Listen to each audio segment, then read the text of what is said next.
Terima kasih atas kehadiran Dr. Dian Ayu, Puspita, SPT TKL Konsultan sebagai pembimbing hari dan teman-teman.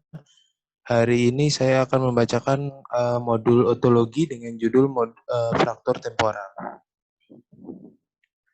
Tujuan pembelajaran umum adalah peserta didik diharapkan mampu untuk mengenal gejala, tanda fraktur, melakukan anamnesis dan pemeriksaan klinis fraktur temporal, melakukan keputusan untuk pemeriksaan penunjang, dan melakukan penatasan fraktur temporal. Untuk pelajaran khususnya, menguasai anatomi, topografi, serta fisiologi telinga, mampu menjelaskan patofisiologi dan gambaran klinis, mampu menentukan dan melakukan pemeriksaan tambahan pada fraktur temporal, mampu menentukan trauma dan pembedahan dan mampu menjelaskan komplikasi traumatik.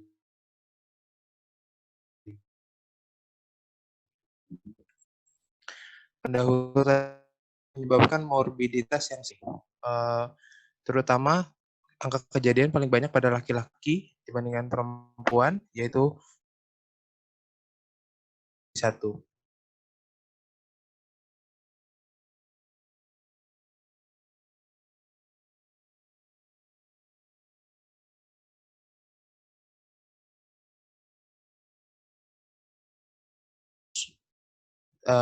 Timpani, stiloid, mastoid, dan petrosus. Petrosus sendiri terletak di bagian belakang dari temporal. Tulang temporal bersama dengan tulang occipital, parietal, sphenoid, dan zygomatikum membentuk dinding lateral dasar tengkorak atau bagian tengah dan posterior fossa cranialis. Petrosus sendiri merupakan bagian terpenting dari tulang temporal yang melindungi telinga tengah serta bagian-bagian dari saraf facialis. Secara anatomi, ada beberapa hubungan penting antara tulang-tulang di temporal, yaitu squamous, dia berbatasan dengan lobus temporal yang terdiri dari dinding lateral fossa cranial media. Untuk tympanic sendiri, dia hubungan pentingnya adalah kanal auditori eksternal dan sering dilibatkan dalam jalur fraktur. Untuk mastoid terdiri dari bagian seluler mastoid, telinga tengah, kanal fallopi sigmoid sinus, ossicle, berselahan dengan fossa cranial media superior, fossa cranial posterior, dan merupakan jalur utama kebocoran CSF. Untuk Petrosa sendiri merupakan kapsul otik, yaitu kanalis auditoris interna yang berisi bagian saraf kranial ke-7 dan ke-8, beberapa bagian saraf kranial ke-7, dan arteri karotis Petrosa. Secara etiologi, dapat karena cedera tumpul atau penetrasi. Penyebab kedua adalah kecelakaan kendaraan bermotor sebanyak 12 hingga 47%, penganiayaan 10 hingga 37%, akibat oleh jatuh 16 hingga 40%, dan luka tembak 3 hingga 33%. Untuk klasifikasi sendiri, faktor temporal yang berhubungan dengan panjang asis dari Petrosus ridge terbagi atas 3, longitudinal, transversal, dengan oblik. Ini merupakan gambaran dari jenis fraktur. Jadi dari aksis Petrosus ini dia menyilang dengan aksis. Untuk longitudinal dia bersilangan, sedangkan untuk transversal dia hampir sejajar. Untuk fraktur longitudinal sendiri merupakan 70 hingga 90% jenis fraktur temporal. Dia biasanya diakibatkan oleh pukulan pada daerah parietal temporal. Biasanya dia mengalami cedera osikular, ruptur membran timani, dan hemotimpanum dengan kurang pendengaran, biasanya tipe konduktif. Dia melibatkan saraf kranial pada ganglion geniculatum, bagian tulang tuba, dan kanalis karotis. Untuk fraktur transversal sendiri, dia merupakan jenis 10 hingga 30% dari jenis trauma temporal. Penyebabnya biasanya ada benturan di daerah occipital dan frontal. Merupakan jika subtipenya dia bentuknya medial, dia arahnya melewati media ke arah eminensia arcuata, melintasi kanalis auditoris internus, dan sering melukai nervus 7 dan 8. Jika dia tipenya lateral, dia melewati lateral ke eminensia arcuata yang melintasi tulang labirin. Untuk transversal biasanya tipe kurang pendengarnya sensorineural dan disertai dengan kelumpuhan saraf 7 dan kerusakan labirin. Ini merupakan tabel untuk membedakan antara longitudinal dengan transversal, yaitu untuk insidennya longitudinal 80, transversal 20, mekanismenya biasanya mengenai temporal atau parietal untuk longitudinal, untuk transversal frontal dan occipital. Pada longitudinal, CSF atau cerebrospinal fluid, kebocoran cerebrospinal lebih sering dibandingkan jenis transversal. Perforasi membran timpani juga lebih sering ditemukan pada longitudinal dibandingkan transversal. Untuk kerusakan nervus facialis, longitudinal cenderung lebih onsetnya menetap, tidak menetap dan lambat. Sedangkan untuk transversal biasanya hampir 50% mengalami gangguan kerusakan nervus facialis, sifatnya berat, menetap, dan onsetnya cepat. Untuk hearing loss sendiri, untuk longitudinal dia tipe konduktif, sedangkan transversal sensorineural atau campuran. Untuk hemotimpanum paling sering ditemukan pada longitudinal, nystagmusnya paling sering, keduanya hampir sama, dengan intensitas yang paling sering pada transversal. Otore paling sering pada longitudinal, untuk vertigo ditemukan juga pada transversal. Gambaran khasnya untuk longitudinal biasanya ditemukan battle sign. Untuk fraktur oblik sendiri lebih sering daripada fraktur transversal atau longitudinal karena beberapa literatur medis menyebutkan hampir 62 hingga 90% dari fraktur pada temporal merupakan fraktur oblik. Gejalanya hampir sama dengan gangguan pendengaran konduktif, biasanya disebabkan oleh dislokasi tulang-tulang pendengaran. Adanya hemotimpanum dan otore juga sering pada fraktur oblik. Untuk keterlibatan saraf facialis kurang sering terjadi. Untuk pemeriksaan penunjang, yang gold standar adalah merupakan menggunakan CT, komputer tomografi, sedangkan untuk HRCT atau High Resolution Computed Tomography dilakukan saat ada kelumpuhan saraf dengan wajah onset akut, adanya kebocoran CSF dan persiapan bedah neurologis yang cepat. Dan perlu juga dilakukan pemeriksaan audiotimpano untuk menentukan jenis kurang pendengarannya. Diagnosis yang perlu kita tanyakan saat pasien datang, karena pasien paling sering datang ke IGD, kita anamnesa dulu, lalu kita lakukan pemeriksaan fisik, lalu kita lakukan evaluasi awal, baik itu kardiovaskuler, pernafasan, dan neurologis, karena berhubungan dengan kecelakaan atau trauma. Kita evaluasi juga fungsi saraf facialisnya, lalu kita evaluasi sistem vestibuler, yaitu dengan cara melihat pergerakan bola mata. Jika pasien sadar, biasanya akan mengeluh vertigo berat. Ini kita bisa mencurigai dengan adanya kegawat daruratan pada bidang telinga.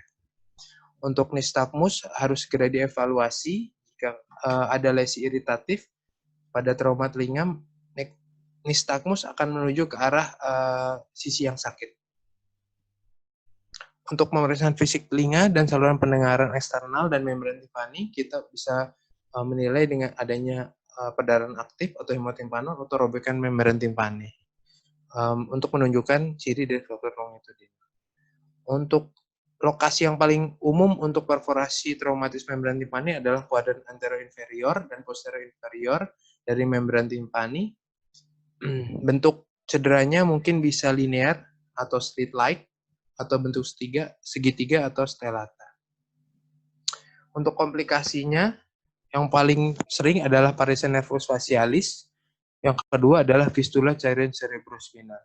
Untuk menentukan adanya fistula ini, kita dapat melakukan identifikasi dan melokalisasi fistula CSS dengan menggunakan elektroforesis protein untuk melihat adanya beta 2 transferin. Jika ditemukan adanya cedera facialis, ini merupakan bagian dari tata laksana cedera facialis.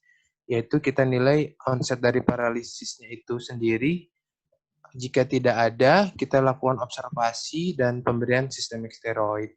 Tapi jika ada atau tidak jelas karena pasien bisa tidak karena tidak sadar hingga kita sulit menilai, kita perbandingan kecurigaan komplit paralisis. Jika ada, kita bisa nilai adanya kehilangan stimulus sebanyak 90%. Jika tidak ada, kita observasi. Jika ada, kita segera lakukan facial nerve exploration. Dari facial nerve exploration ini, kita nilai jika ada fraktur otik kapsul sparring, kita bisa lakukan well aerated mastoid air cell or ossicular discontinuity. Jadi kita memperbaiki dari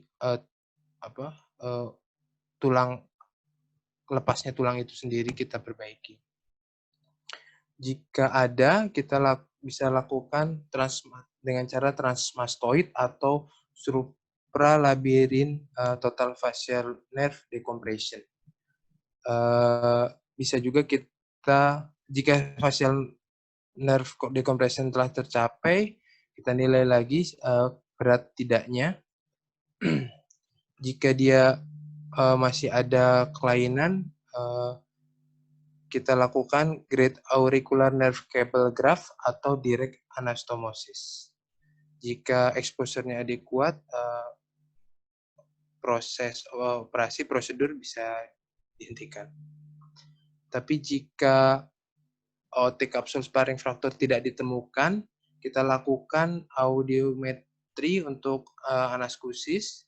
Jika tidak ada kelainan, kita bisa lakukan combined transmastoid middle cranial fossa total dan facial nerve decompression. Untuk jika ditemukan adanya kelainan pada audiometri, kita bisa lakukan translabirin total facial nerve decompression. Lalu jika facial nerve-nya cederanya berat, kita bisa lakukan great auricular nerve cable graft atau direct facial anastomosis. Sedangkan untuk tata laksana pada kebocoran CSF, jika CSF ada fistul, kita baru curiga adanya kebocoran atau jelas ada kebocoran, ada dua tata laksana, yaitu jika kita curiga ada inadequate fluid sample obtained, jadi kita lihat cairan sampelnya itu adekuat atau tidak, atau banyak atau tidaknya. Jika adekuat, kita bisa lakukan beta 2 transferin. Jika positif, kita tata laksananya adalah elevated head atau angkat kepala, bed rest, stool stiffness, dan prophylactic antibiotik. Tapi jika tidak kuat, kita bisa lakukan omnipaque CT atau temporal bone atau paranasal sinus. Jika dia hasilnya juga positif menunjukkan adanya fraktur, kita bisa tata laksana seperti yang pada jelas adanya kebocoran. Jika dari hasilnya masih curiga tapi ringan, kita bisa observasi dahulu. Tapi jika kecurigaannya cukup besar, kita bisa melakukan pemeriksaan intrathecal fluorescein. Jika keseluruhan hasilnya positif, kita lakukan tindakan lumbar drain, yaitu dengan selama 7 hingga 10 hari, lalu diikuti dengan surgical intervention atau pembedahan. Ringkasan, tanda klasak dari fraktur tulang temporal adalah darah dari saluran telinga. Pasien yang sadar mungkin mengeluhkan gangguan pendengaran, vertigo, dan kelemahan wajah. Untuk CT merupakan modalitas pencitraan terbaik untuk menilai trauma tulang temporal, sedangkan audio nada murni dan timanometri dilakukan sesegera mungkin. Penelaksanaan dapat dilakukan dengan konservatif atau dengan terapi pembedahan. Terima kasih.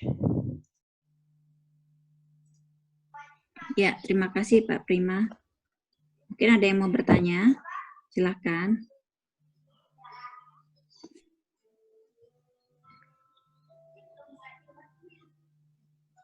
Ada yang mau tanya? Mohon izin dokter. Enggak. Halo, Silakan Pak. Dimas dokter. Ya. Mohon izin Pak Prima mau nanya ini. Yang tadi kan disebutkan untuk komplikasinya ada kebocoran cerebrospinal fluid ya. Terus tadi itu kan ya, maksudnya mau ngeliat apanya ya kalau gitu ya?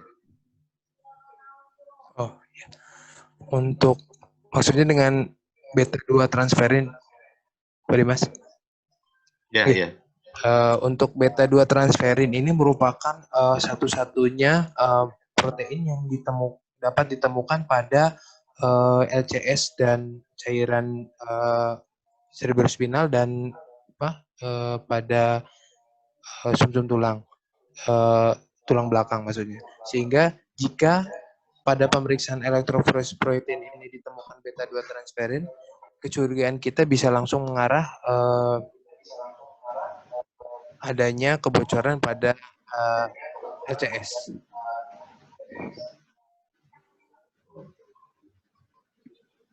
Gimana Pak Dimas? Oke. Itu ngambil materialnya gimana Pak Prima?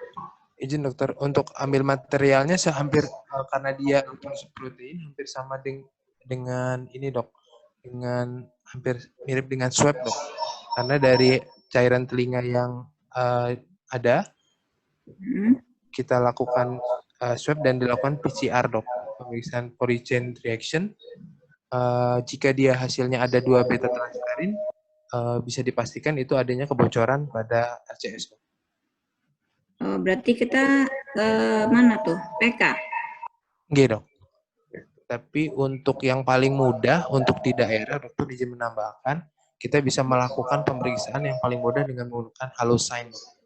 Ya. Jadi cairan telinganya, kecurigaannya kita teteskan ke dalam kertas, lalu kita evaluasi jika di bagian tengah dan di bagian terluarnya terdapat gambaran seperti cincin mengitari titik utama, dia bisa dicurigai merupakan cerebrospinal juga, dokter. Pakai kertas apa? Bisa yang terbaik adalah menggunakan kertas lakmus, tapi bisa menggunakan kertas yang paling daya sebarnya paling tinggi, yaitu menggunakan tisu, dok. Pakai kertas lakmus.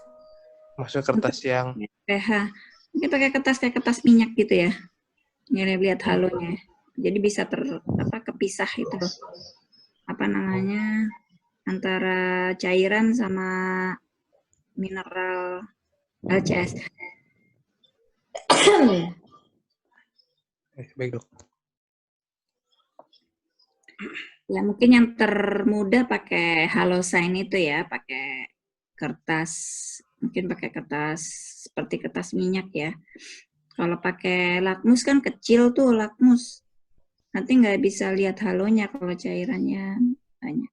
Kertas lakmus kecil ya. Yeah. Itu juga untuk pH juga mungkin bisa ya untuk lihat pH-nya, karena mungkin bisa ditambahin pH-nya LCS tuh berapa. Oh, baik.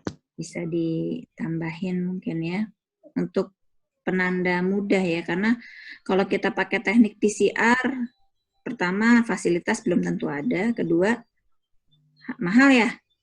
Jeruk mahal. Ya, nggak cucuk ya, nggak cucuk. Untuk diagnosis aja kan. Oke, ada pertanyaan lagi? Gimana Pak Dimas? Udah cukup?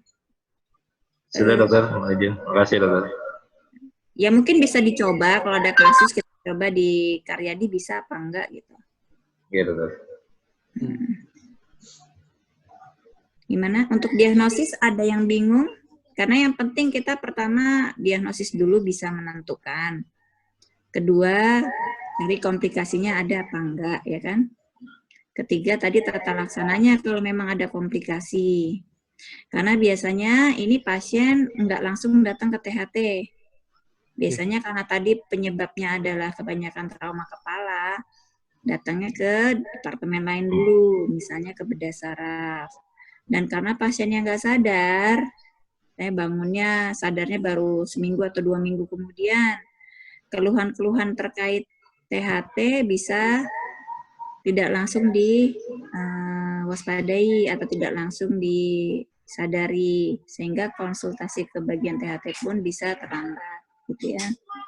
Kemudian mungkin langkah-langkah tadi yang komplikasi bisa kita garis bawahi ya. Jadi kayak misalnya ini ya, terutama untuk paresa facialis. Ya, ini kan secara umum ya, ada atau tidaknya paresa facialis. Ya. Ada yang mau tanyakan? Izin saya bertanya, Dok. Lah, kok malah yang presentasi nanya? Dok, Ansa dok, nanya dok. Oh, Ya, tuh Pak Prima. oh siap, Dok. Izin dok, Ansa mau bertanya dok, boleh dok? Iya silakan ke Pak Prima ya Pak. Oh iya, izin dok. Iya dok. Ya Pak Prima, terima kasih. Terima kasih dok. Ini mau tanya tentang fraktur temporal yang dikatakan atau grade yang dikatakan kegawat daruratan untuk melakukan tindakan fraktur temporal itu grade berapa ya Pak? Saya kira untuk dikatakan ini sudah termasuk tingkat kegawatan fraktur temporal. Oke. Untuk fraktur temporal sendiri dia sebenarnya tidak ada grade-nya, Mansa. Tidak ada grade-nya yang dikatakan di literatur yang beberapa saya baca. Cuma jika dia ada ke arah komplikasinya sudah menunjukkan adanya kebocoran LCF dan cedera nervus facialis, itu perlu segera dilakukan tindakan. Dikarenakan jika kerusakan nervus facialisnya menetap terlalu lama, dia biasanya akan irreversible sesuai dengan jenis dari kerusakan cedera saraf itu, Pak. Sedangkan untuk LCS biasanya yang kita perlu waspadai adalah adanya kontak dengan dunia luar sehingga cairan daerah di dalam intrakranial kita itu terpapar oleh kuman sehingga bisa menyebabkan infeksi pada daerah meningen atau bisa menyebabkan jika terus-menerus dibiarkan bisa yang kita khawatirkan adalah dari herniasi atau peningkatan tekanan intrakranial. Maaf Pak Prima, kalau kita tidak tahu tentang grade atau tingkat keparahan pada pasien tersebut, bagaimana kita bisa menentukan bahwa pasien tersebut segera dilakukan tindakan atau tidak? Maksud saya itu, ya ada kan grade 1, grade 2, grade 3, grade 4 setahu saya ya, kalau untuk tindakan kegawat daruratan. Nah, yang maksud saya itu ada tipe-tipenya, ini tindakan ini tidak perlu dilakukan, tindakan ini perlu dilakukan dengan segera. Maksud saya itu, kira-kira nggak ada apa literatur yang Bapak baca? Iya, selama saya baca beberapa literatur belum ada, Pak. Cuma dari kita bisa menentukan tindakan itu dari pemeriksaan fisik, anamnesis, dan pemeriksaan penunjang. Jika ada kecurigaan ke arah gangguan nervus facialis atau kebocoran, kita bisa segera melakukan tindakan. Atau jika seperti adanya hemotimpanom atau ini kita bisa lakukan tindakan pemasangan grommet. Cuma kita observasi dulu untuk komplikasi dari fraktur ini sendiri. Jika frakturnya ada ke arah gangguan nervus facialis atau kebocoran dari jaringan cerebrospinal, itu merupakan tanda-tanda untuk segera dilakukan tindakan. Jadi tidak perlu derajat, cukup dengan melihat adanya komplikasi atau gambaran itu, kita bisa langsung intervensi ke arah tindakan yang kompetensi dari THT. Terima kasih. Gimana Pak Pak Bucek? Jadi coba di Pak Prima tampilkan tabel tadi fraktur temporal yang transversal longitudinal. Ya, jadi untuk fraktur temporal itu kita ada 2 macam ya, Pak Ansa ya. Jadi ada yang tipe longitudinal dan transversal, tetapi juga tidak memungkinkan bila ada kombinasi dari 2 tipe ini, baik longitudinal dan transversal pada satu pasien. Itu yang perlu dipahami dulu ya. Jadi jenis itu harus tahu dulu, dan gejalanya yang terkait dengan jenis fraktur itu ini seperti ini yang ditulis sama Pak Prima ini.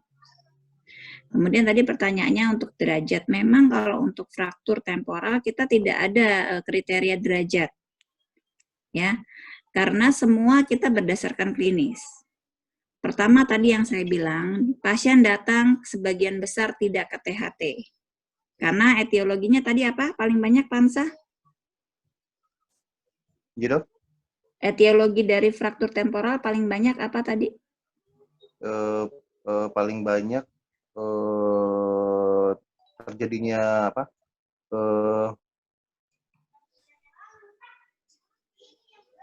Paling banyak tadi dari presentasi Pak Prima, penyebab tersering dari fraktur temporal apa tadi? Coba ditampilin Pak Prima.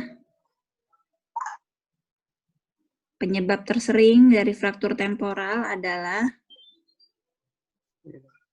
ada tadi slide-nya. Penyebabnya trauma, Dok. Iya, coba tadi ya. ada. Ya. Ya, bisa dilihat Pak Ansah, ini kebanyakan ini. Bisa dibayangkan kalau pasien dengan kausa seperti ini datang ke IGD yang dipanggil pertama kali dokter THT. Dokter bedah, Dok, biasanya, Dok. Ya, dokter umum dulu tuh, triase, kemudian nanti bisa dikonsulkan ke ya apa terkait dengan keluhannya, hilang kesadaran, atau misalnya luka tembak, ada tempat lain, indera lain yang lebih kelihatan, misalnya matanya berdarah-darah, bisa ke mata. THT kalau misalnya keluhannya pusing berputar, kurang dengar, perot, kalau pasiennya nggak sadar, kira-kira bakal dipanggil nggak? Jarang ya, kalau pasiennya nggak sadar, karena keluhan-keluhan terkait THT akan diketahui setelah pasiennya sadar. Jadi, emergensi dari THT dilihat dari tadi, tabel tadi. Dari keluhan, gejala, tanda dari pasien.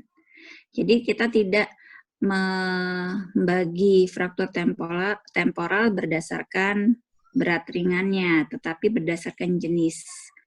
Tata laksana ya tergantung dari terkaitnya beberapa organ yang terkait emergensinya THT. Contohnya, emergensinya THT apa Pak contohnya yang di telinga atau neurologi? Tahu nggak Pak Ansah? Tahu, Dok. Bisa perforasi dikarenakan luka tusuk, Dokter. Apa? Perforasi membran timpani akibat luka tusuk benda asing, Dokter. Yang kedua, kegawatan THT. Kalau untuk kegawatan THT-nya,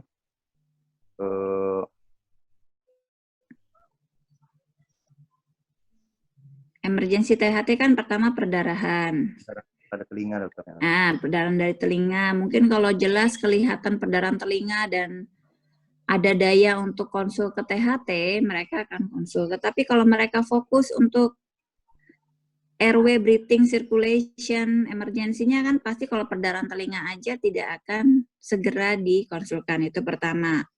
Kedua, perot, paresefasialis, itu kan juga kegawatan THT. Ya, sekarang gimana kita mau lihat pasiennya perot apa enggak kalau pasiennya nggak sadar? Benar nggak? Ya. Kemudian hearing loss. Ya, kurang dengar, mendadak misalnya. Kalau ada cedera pada temporal, kemungkinan besar akan terjadi kurang pendengaran, entah itu konduksi maupun sensorineural. Taunya dari mana? Kalau pasiennya ngomong, kalau pasiennya nggak sadar, juga sama, kita nggak tahu. Jadi tadi saya bilang, kegawatan atau tata laksana lanjutan emergensi terkait fraktur temporal akan diketahui bila gejala dan tandanya memang jelas, tetapi mungkin tidak segera. Kedua, derajat nggak ada, karena derajatnya tergantung dari komplikasi yang terjadi akibat fraktur itu. Jadi memang tidak ada Pak derajat. Jadi jangan nanti kalau ada ujian derajat fraktur temporal nggak ada ya, karena belum tentu juga orang dari gambaran scan-nya misalnya ya, ada gambaran fraktur temporal, tetapi bisa saja pasiennya nggak ada gejala atau keluhan. Ya, atau pasiennya multiple fraktur, kepala, tangan, kaki, semuanya. Tapi bisa jadi pasiennya nggak ada keluhan terkait THT. Jadi tidak bisa dilihat dari beratnya cedera. Seperti itu sih. Mungkin kurang lebihnya seperti itu. Agak lebih paham, Pak Ansa? Iya, Dok. Ya, jadi emergensinya sih bukan dari derajat ya, emergensi dari tergantung THT-nya emergensinya apa. Mungkin dari alurnya tadi bisa dilihat. Izin bertanya, dokter. Oke, ya. Untuk Pak Prima, mohon maaf mau bertanya untuk prognosis dari biasanya kan pasien-pasien dengan trauma dengan KLL itu banyak perkara karena BPJS atau asuransinya. Jadi terlambat untuk ditangani. Bagaimanakah prognosisnya yang langsung ditangani dengan perbedaan fraktur yang terlambat untuk ditangani? Gimana Pak Prima? Iya dok, izin mencoba menjawab dokter. Untuk prognosis sendiri, memang pada kasus-kasus seperti ini sudah dijelaskan dokter Diana Ayu sebelumnya bahwa pasien memang sering datang ke bagian lain sehingga tidak bisa langsung kita tangani. Untuk prognosis sendiri memang jika dia cedera nervus facialis, jika dibiarkan terlalu lama, prognosisnya akan jauh lebih buruk dibandingkan yang lain, karena untuk LCS sendiri itu masih bisa beberapa hari, cuma jika cedera nervus facialis dia yang terlibat notmesis seperti itu, jika dia terlalu lama akan irreversible. Gimana Bu Rika? Sudah maksudnya jawaban Pak Prima menjawab pertanyaan nggak atau malah tambah bingung atau sudah cukup jelas? Ampun dokter, terima kasih. Oh ya, oke. Ya, jadi jadi prognosis tentu saja tergantung. Kalau prognosis tergantung dari apa yang mau diprognosiskan. Tadi saya bilang trauma temporal, fraktur temporal bisa saja tidak bergejala. Jadi bisa saja dikonsulkan THT karena dari scan-nya misalnya ada gambaran fraktur temporal, tapi bisa saja pasiennya tidak ada keluhan atau gejala yang berarti. Misalnya seperti itu. Artinya dari kita tata laksana pun kan tidak ada. Kedua, kalau ada gambaran fraktur temporal, kemudian ada keluhan terkait THT, kurang dengar, gangguan keseimbangan, ataupun perot, dikonsulkan THT. Kalau perot kita lihat derajatnya kan. Tentukan derajat paresanya, ya. Tentukan derajat paresanya. Nah, prognosisnya berdasarkan derajat paresanya. Ya, jadi prognosisnya berdasarkan derajat paresanya. Jadi belum tentu cederanya berat, paresanya berat, atau sebaliknya, mekanisme traumanya ringan, tetapi derajat parese facialisnya berat. Jadi yang kita lihat adalah berat ringannya parese facialis. Berat ringannya gangguan keseimbangan, ya. Kemudian apalagi tadi berat ringannya kurang pendengaran. Jadi prognosis berdasarkan temuan yang kita derajatnya temuan yang kita temui, ya. Kemudian untuk tadi bocor LCS ya, betul. Jadi itu bisa menyebabkan port di entry sehingga menyebabkan infeksi pada intrakranial. Tetapi kalau herniasi kayaknya enggak ya, Pak Prima. Karena kan cairannya habis ya. Mungkin herniasi kalau saya pernah diskusi, mungkin kalau dia cairannya dalam waktu singkat habis, jadi lubangnya atau bocornya gede, ya jelas herniasi. Tapi kalau kecil, itu tidak menyebabkan herniasi sih. Kalau saya salah, saya tolong dikoreksi. Jadi saya pernah diskusi dengan bagian bedah saraf bahwa tidak masalah LCS itu habis, karena sebetulnya LCS itu tidak habis, dia akan diproduksi. Kecuali kalau jumlahnya hilang dalam waktu cepat. Jadi nggak masalah, kayak misalnya ya, contoh ngebor nih, ME, aduh saya ngerobek dura nih, LCS bocor, tapi ngerembes misalnya, nggak ngucur wur gitu, nggak usah panik ya. Ya kalau misalnya bisa kita tangani, bisa berhenti, oke, tidak perlu konsultasi bedah saraf langsung sito, tetapi kalau bocornya cukup luas dan cukup deras ya bisa kita konsultasi bedah saraf sito untuk dilakukan penjahitan atau penambalan dari akibat operasi yang kita lakukan. Jadi kalau untuk LCS ya ada kriteria emergensinya kalau bocornya ngucur ya. Ini kalau ngerembes sedikit gitu ya, nanti kadang-kadang muncul, kadang-kadang enggak usah terlalu khawatir, kita backup antibiotik, nanti kita konsulkan ke bedah saraf. Misalnya itu datangnya ke THT. Mungkin seperti itu. Jadi prognosis berdasarkan kelainan THT yang kita temui. Perot, atau parsifasialis, atau gangguan vestibuler, ataukah kurang pendengaran. Ya, jadi prognosisnya berdasarkan itu. Kemudian tadi untuk dekompresi fasialis mungkin bisa nanti kalau ada yang mau baca modul lagi bisa ditampilkan. Ada ya di modul ya? Ada kan? Dekompresi fasialis. Nah, boleh disampaikan. Jadi nyambung nih. Kan tadi ada kompresi fasialis terkait trauma temporal.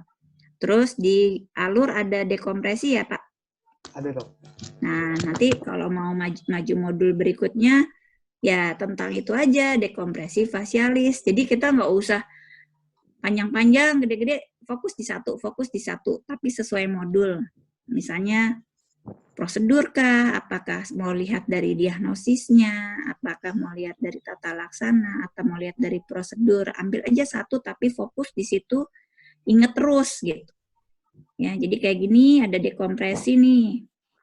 Oke, nanti pertemuan berikutnya kita bicara tentang dekompresi, kapan dilakukan, ya, indikasinya apa saja, kontraindikasinya apa saja, resikonya apa saja kalau kita lakukan dekompresi fasialis. Ya, seperti ini nih, ini penting buat alur ini penting untuk kita perhatikan, ya, karena nanti akibat satu penyakit atau satu diagnosis itu bisa ngerembet-rembet ya, tindakan yang kita lakukan pun bisa ada konsekuensi di tempat atau bagian lain gitu. Ini ada di modul ya, Pak? Kalau yang ini nggak ada, Dok, saya ngambil dari literatur lain, Dok. Oke, ini boleh sebagai bantuan panduan penata laksanaan ya. Jadi boleh nih, misalnya kalau ketemu flowchart, di highlight, kalau punya laptop, di tag gitu atau disimpan. Bikin folder khusus alur, misalnya gitu. Jadi suatu saat kalau kita ketemu kasus, oh kita nggak cari-cari ada di mana ya kemarin saya lihat ya, seperti itu. Mungkin saya bisa bantu seperti itu. Ya kalau bisa di tag atau bisa di highlight atau masukkan folder khusus alur apa. Jadi nanti suatu saat ketemu pasien, pas jaga dan lain-lain, oh saya ingat nih ada alur seperti ini gitu ya. Jadi memudahkan kita, tidak menutup kemungkinan ada pertanyaan terkait keluhan ini karena pasti untuk fraktur temporal yang ditanyakan tadi bedanya apa.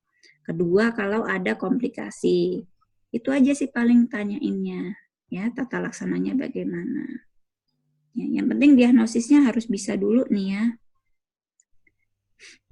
Gitu ya. Baik, Dok. Ada pertanyaan lagi? Bagus-bagus pertanyaannya.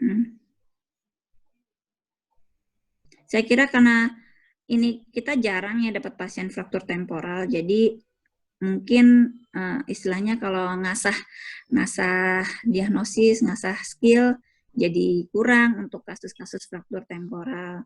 Jadi kalau ada kasus fraktur temporal atau nemuin boleh jadiin kasus, karena jarang.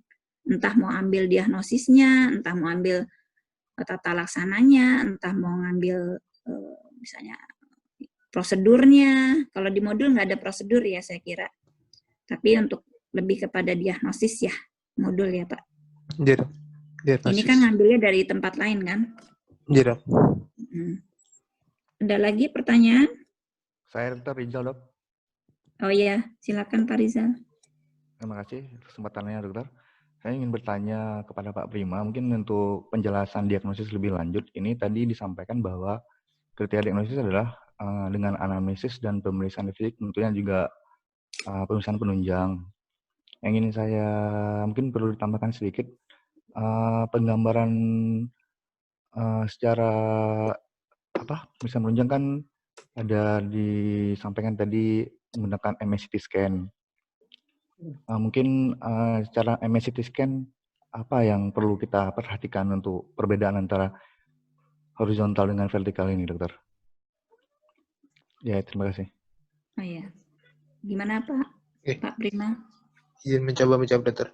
Untuk pada gambaran CT scan kita menggunakan kita menilai dari keutuhan dari tulang dok. Misalkan tulang pendengaran. Pada gambar ini kita bisa nilai jika dari MSCT kita menilai keterlibatan tulang jenis tulang apa dan bagian mana, sehingga kita bisa menilai organ-organ apa saja yang kemungkinan terlibat di daerah tulang tersebut. Seperti pada gambaran yang sudah dijelaskan sebelumnya, jika tipe medial, dia kemungkinan akan menyebabkan gangguan pada nervus 7 dan 8, sehingga otomatis dia akan menyebabkan gangguan keseimbangan dan gangguan paresis nervus pada paresis vajah. Sedangkan untuk jika dia melibatkan lateral, misalnya dia akan melintasi tulang labirin sehingga bisa menyebabkan gangguan pendengaran dan kerusakan tulang-tulang dari pendengaran itu sendiri. Terima kasih. Ya, itu salah satu contoh yang CT scan. Ini kayaknya HRCT ya, jadi dia bisa, ini CT scan. Mungkin idealnya harusnya HRCT ya, untuk lihat densitas tulang lebih baik ya, Pak Prima. Cuma memang biasanya kalau ini kita dapat dari bedah saraf, tuh lihat ethmoidnya, sphenoidnya, perdarahan semua. Ini kan pasien contoh cedera kepala ya, itu ada fraktur di sphenoid, fraktur sphenoid. Nah tuh, ya, mungkin ada cedera arteri karotis, bisa kan ya. Nah, kebetulan juga dari gambaran ini kita lihat labirinnya tuh Pak. Itu di bagian lateral ya. Yang di lingkar merah. Ya, itu labirinnya kena, pasiennya mungkin ada gangguan keseimbangan di sana. Terus tata laksananya gimana kalau kayak gitu Pak Prima? Izin dok, untuk tata laksana di bagian ini, kita kolaborasi dengan bagian bedah saraf. Enggak, untuk yang di lingkar merah itu loh. Oh, untuk yang di lingkar merah? Pak Rizal mungkin tahu, Pak. Tadi Pak Rizal nanyain CT scan, mungkin tahu atau ada pengalaman pernah dikonsulin pasien dengan fraktur temporal. Kalau dulu pernah dapat dok waktu auto 2 dokter. Itu kan ada gangguan nervus facialis, cedera kepala hebat. Tentunya itu dari DPJP untuk menurunkan dilakukan tindakan dekompresi nervus facialis dokter. Oke, ada paresis nervus facialis? Ya, ada paresis nervus facialis dok. Tapi memang pada saat itu agak sulit kita nilai karena pasiennya memang seperti yang gambaran ini ada bengkak di wajahnya dokter. Oh ya, ya. Jadi kalau jadi gini, Kalau itu parese nervus facialis terkait frakturnya, bisa kita lakukan dekompresi. Tentu saja luasnya dekompresi tergantung kanalis facialis yang terkena ya, dengan tes facialis tentunya. Kita bisa lihat dari tes facialis dan CT scan. Ya, lihat sampai kemana. Tidak menutup kemungkinan sampai kanalis facialis sampai MAI loh. Ya, jadi seperti itu. Ini kalau yang contoh ini yang di lingkar ini labirinnya kena gimana? Kalau kasus seperti ini kita bisa evaluasi dulu keseimbangannya. Terus kita evaluasi pendengarannya, ada atau tidak, masih ada atau tidak.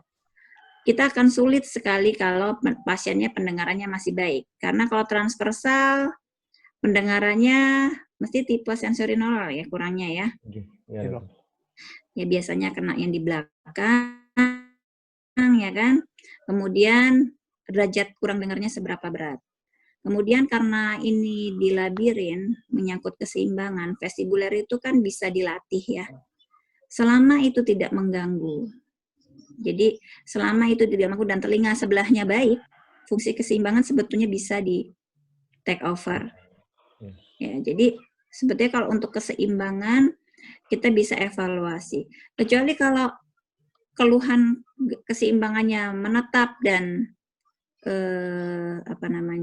kualitas hidup pasien menurun jauh, kita bisa pertimbangkan untuk labirintektomi, itu dibuka semua, ya dilepaskan yang kecepit-cepit, endolimfnya, ya gangguan keseimbangannya bisa membaik. Tetapi diingat kalau kita melakukan labirintektomi ada konsekuensi lain karena pendengarannya pasti hilang. Makanya tindakan labirintektomi kan dilakukan kalau pendengarannya kurang banyak. Kalau pendengarannya masih bagus kan eman-eman. Ya, seperti itu ya. Jadi memang untuk gangguan labirin atau vestibuler itu kita perlu lihat beratnya gangguan vestibulernya. Biasanya sih kalau unilateral masih cukup baik, kalau sebelahnya masih bagus. Ya, jadi bisa di take over. Gimana? Pak Rizal cukup membantu nggak jawaban Baik, Pak? Terima kasih dokter. Ya, jadi ini kan contoh ideal banget nih, transversal begini, longitudinal begitu. Bisa saja nggak transversal, nggak longitudinal. Ya, jadi kita lihatnya klinis ya. Jadi kadang-kadang garis frakturnya tuh nggak ideal begitu. Ini kan ideal banget nih transversal sejajar aksis ya kan. Longitudinal tegak lurus aksis kan gitu ya. Kan bisa aja nggak lempeng-lempeng gitu aja. Maksudnya ini transversal ya, lihat klinisnya. Kembali ke tabel tadi. Tabelnya Pak Prima. Mau transversal, mau longitudinal tergantung dari keluhan. Sebetulnya intinya sih itu. Apa ya keluhannya, organ terkaitnya apa saja, tata laksananya, lihat flowchart ya. Kemudian berat ringannya, komplikasinya bagaimana. Kita bisa menentukan prognosis. Jadi pertanyaan tadi semua itu bisa jadi satu kesimpulan. Bagus sih. Pertanyaannya bagus semua. Ya. Ada lagi yang tanya? Terima kasih dokter. Ada lagi? Ya. Cukup ya saya kira, mungkin kalau ada kasus lebih enak untuk bisa didiskusikan. Ini juga cukup informatif, jadi diagnosisnya harus tegak. Gejala tandanya harus bisa menguasai, bedanya bagaimana. Ya. Kemudian tata laksananya ya tentu saja bisa komprehensif, karena mungkin tidak hanya keluhan THT saja yang terlibat, tapi bisa juga yang lain. Jadi bisa saja tata laksananya komprehensif. Gitu ya, jadi bisa kita diskusikan bersama gitu ya. Ya. Oke, saya kira cukup ya. Terima kasih Pak Prima, terima kasih teman-teman residen. Semoga pembacaan ini bisa bermanfaat buat kita semua ya. Monggo ditutup Pak Prima. Terima kasih atas perhatiannya. Pembacaan modul saya tutup. Assalamualaikum warahmatullahi wabarakatuh. Waalaikumsalam warahmatullahi wabarakatuh.